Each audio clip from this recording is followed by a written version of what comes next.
Hey everyone, this is David. Welcome back behind the velvet rope, coming to you from Sag Harbor, the Hamptons. But we are talking 3,000 miles away to the one and only charity maven from Homeless Not Toothless, Miss Sarah Frazier.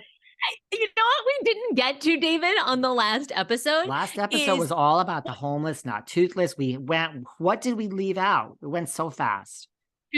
Two things. People were in my DMs and said, was Kathy Hilton there? No, Kathy Hilton. They want to know, David, you as the insider, what do you think that means? I think it means if I'm putting together being at the book launch for the one, the only Paris Hilton and asking her when we're going to see Kathy on the podcast. And she said, on the podcast. Well, that would be great. On when we're going to see Kathy Hilton on Beverly Hills. And she said, I want her from my show in her little baby voice, because they are filming This Is Paris season 2. And now, we are in the midst of the season. I really don't think we're going to get Kathy. I don't. Now, do I think, listen, this is just me. I think that, this is why I love Kathy. I really feel Kathy I agree with you. Kathy loves fame and all of that. But let me tell you something. There's you live in the business, you live in town. Now, guys, once on the show, now there's 1,000 different locations in Los Angeles. I mentioned the location that Sarah lives in, not the street address, just the general, like Sarah's in like West Hollywood. And she freaked out. Oh my gosh. So we're not going to mention, but you live in the state of California, correct? Can you at least confirm that? Thank you. That's all I put out there. Yes. So you live in the state of California and you're familiar. There's no red carpet that Kathy Hilton can't get on. So I don't think Kathy Hilton needs to be on the show to be famous, but I just think like it's on her terms. And I don't think it's because she gave an ultimatum, like it's either Erika and Rinna or me and Erika's there, and that's why she's not there. I don't think so. I just think like, what Kathy, why would Kathy be on this show? Why? Really? There's only one reason to bring her back on, and that's to reconcile with Kyle. Well, Kim Richards has come to avenge the death of Kathy Hilton. So Kim is there, and I think we're going to see some great scenes. I think the Kim Kyle stuff will mention Kathy. By the way, we also didn't mention the last show with Denise being back. I don't think they're going to mention the Brandy thing. I really don't. I don't think Bravo really wants to mention Brandy's name at all anymore. I think Denise did probably say, like, cut the shit. I think they might have said, we won't bring that up. I think because of what's going on with Brandy and Caroline, right? I think that's why. I think if that hadn't gone down on Girls Trip 4, yeah. Do you think they really give a shit about what Denise Richards wants? They don't care. No, they don't. They don't. I think they would have 100% gone there about the Brandy alleged threesome, but now they're potentially involved with this lawsuit with Brandy. So I think anything that's even come up is never going to even be mentioned. Do you think? I just think they like to change it up season to season, and then things could come back, in the future. I just think there's like, how do you even work that into the story? Like, Rinna's gone. I don't know. And by the way, I agree, just, because people are saying like, so, your review of Homeless Not Toothless doesn't seem like there was that much drama. Guys, there wasn't. I really think the women were told. I have from a reliable source, so I believe it's true. I think they were told, like, lighten it up.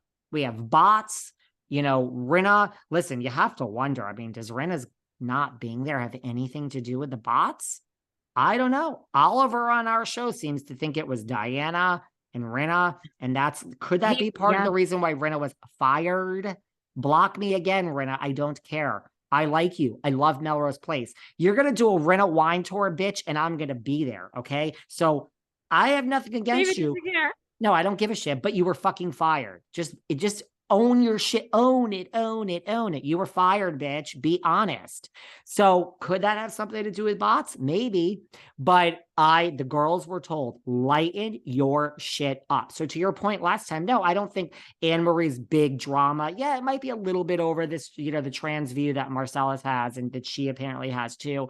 But no, I don't think like we're going to have a heavy drama filled season, guys. I really don't. I think it's going to be light. and tight. And then it's Now, like, what do you all want? What do you want? Because you hated Rinna and you wanted her gone, and now she's gone. And now when it comes out and it's fluff and it's cakes on a bone, you know, I love to say that. Are you going to be as excited? I don't know. What? Sorry, I'll shut up now.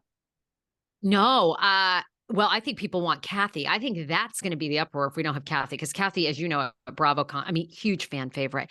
Now, I will say, I did have another moment with Erika at Homeless Not Toothless. We were looking at the silent auction. It was about to close. There were I should have bid on so many things, but I'm saving for an IVF baby and a house. So anyhow, I'm not buying anything, but a ton of the handbags, they were all those kind of like Judith Lieber knockoff crystal, handbags. And there was one French fries and there was a money bag. And Erika came over and she said, "Oh, I need that." I said, "Yeah. Oh my God, that would look great on you." And then there was a poodle, that was all crystal. And she goes, "Oh, or that one." I said, "That's very Erika Jayne." And then a producer came over and said, "Can I talk to you for a moment?" And the producer, I heard him say to her, "What did you say to her?" And then Erika was explaining what she said. I mean, there was something that was going down for sure at Homeless Not Toothless. I just didn't hear what exactly it was or who the person was that she, talked about. So, maybe you're right. I just can't imagine they're going to go there with, like we talked about last episode, where Anne Marie's husband, Marcellus, has his own views on trans individuals in sports. I mean, I just can't imagine they're going to dive too much into that. Maybe one episode. I don't know. What did this? know. So why was the producer asking Erika what they said to you? Like, as far as like, let's get this bitch on camera, or like, tisk, tisk, tisk, don't be revealing the drama. No. I think let's get this bitch on camera. And I think it stemmed from, when we were first walking in and there were the two cocktail tables and Erika was there for quite a while and she was talking to, I think, Crystal maybe, or I almost thought it was in regards to that because they were having a very, very long conversation. So I thought it was in regards to that, but I didn't hear exactly the topic. But I do think shit was going down. I mean, it seemed like the main people in the drama at those tables, though, was Erika, Crystal, Anne Marie, and Garcelle. Like, Sutton really wasn't in that. Kyle wasn't really in that. Dorit was master of ceremonies, not in any of that. You know what we also forgot to talk about the last, and mind you, because I got one more thing for you too. Every time I reconnected with Sarah, she's like, "Oh my God." And let me tell you, I just met a woman who's a hairdresser and she's going to do my hair. So you're able to tell me that. And you didn't tell me. You're just telling me now that a producer, that you had a moment with Erika Jayne over a fucking poodle. And this is interesting. This is actually interesting. She's like, I just met a hairdresser and they're going to cut my hair. It's like, Sarah, now I'm sure this woman is lovely, but there's, wait a minute, 900,000. I